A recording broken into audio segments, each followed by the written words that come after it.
Welcome to Spiritual Calisthenics. Christ is in our midst. On June 12th, we commemorate the Apostle, St. Onuphrius of Egypt, St. Peter the Athonite, the holy martyr Antonine, and St. John the Soldier of Egypt.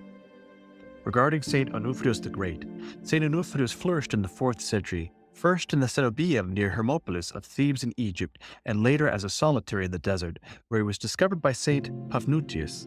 Paphnutius first encountered him deep in the desert. He was affrighted at the sight's appearance, seeing him covered with hair like a wild beast, and naked except for a garment sewed of leaves covering his loins. After relating his life and the bitter conflicts he had endured as a hermit, Onuphrius told Paphnutius that he was about to die, that Paphnutius had been sent to bury him, which soon came to pass.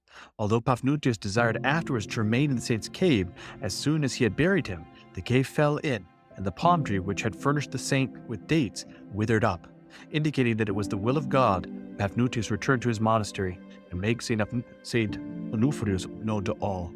Thou didst prove to be a citizen of the desert, an angel in the flesh, O wonder-worker, O Onuphrius, our God-bearing Father. By fasting, vigil, and prayer, thou didst obtain the heavenly gifts, and thou healest the sick and the souls of them that have recourse to thee with faith.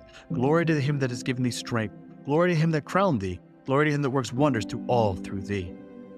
Regarding St. Peter the Athonite, St. Peter was born of noble parents in Constantinople in the 9th century. Sent forth with the Roman army against the Syrians, he was taken captive and shut up in the prison of Samaria in Syria. This is no doubt the same prison in which the 42 martyrs of Amorian were kept.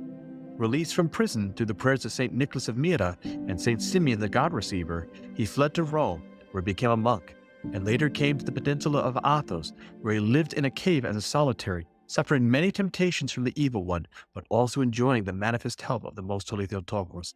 After many years he reposed in peace. O God of our fathers, ever dealing with us according to thy gentleness, take not thy mercy from us, but by their entreaties guide our life in peace. From St. Paul's letter to the Romans. This next section is most critical because it teaches us what we are in regard to sin and our salvation. Brethren, if because of one man's trespass, death reigned through that one man. In other words, because of Adam, and Adam means human, Adam, Anthropos, his sin, even though Eve ate the fruit first, it doesn't matter. They're representative of all of humanity. Through one sin, death came into man. So we are all connected. My sin affects other people. So we can never say that, oh, I'm not hurting anybody. No, we are. When we sin, we hurt all of humanity. So, if because of one man's trespass, death reigned through that one man, much more will those who receive the abundance of grace and the free gift of righteousness reign in life through the one man, Jesus Christ. So in other words, Jesus Christ, through his sacrifice as the one righteous man, the Lamb without spot of sin who died on the cross for us, he saved all humanity because we are all connected. And as such, he changed what we are. And this gift is beyond anything we could imagine.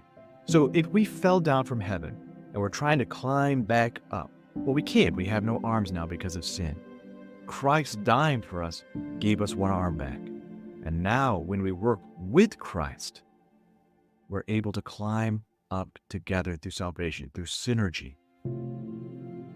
Then as one man's trespass led to condemnation for all, so one man's act of righteousness leads to acquittal and life for all men. For as by one man's disobedience, many were made sinners, so by one man's obedience, many will be made righteous. Because remember, Jesus Christ, when he was in the Garden of Gethsemane, said, nevertheless, not my will, but thy will be done, showing us how we are to acquire that grace. Law came in to increase the trespass, but where sin is increased, grace abounded all the more, so that as sin reigned in death, grace also might reign through the righteousness to eternal life through Jesus Christ our Lord. From the Gospel according to St. Matthew. At that time, the disciples of John came to Jesus saying, "Why do we and the Pharisees fast, but your disciples do not fast?" These are the disciples of St. John the Baptist. And Jesus said to them, "Can the wedding guests mourn as long as the bridegroom is with them?" We see this analogy again and again and again, that Christ is the bridegroom and the church is the bride. And so we saw that within Holy Week, Idu Onuphrius of Egypt, behold, the bridegroom comes. Within the parables that Jesus Christ says, within a wedding feast, or the bridegroom coming in the parable of the 10 virgins. And so we understand paradise, heaven, as this great wedding feast. So Christ is our bridegroom, and when he's present, we cannot be mourning. The days will come when the bridegroom is taken away from them, and then they will fast. And no one puts a piece of unshrunk cloth on an old garment, for the patch tears away from the garment, and a worse tear is made. So in other words, leather and cloth, they will shrink and move. If you put a new one on an old one, it's not going to fit. Neither is new wine put into old wineskins. If it is, the skins burst, and the wine is spilled, and the skins are destroyed. But the new wine is put into fresh wineskins, and so both are preserved. So in other words, this is a new creation, a new church, a new covenant. Christ is making things all anew in himself. I hope that you've enjoyed today's spiritual calisthenics. Have a blessed and wonderful day.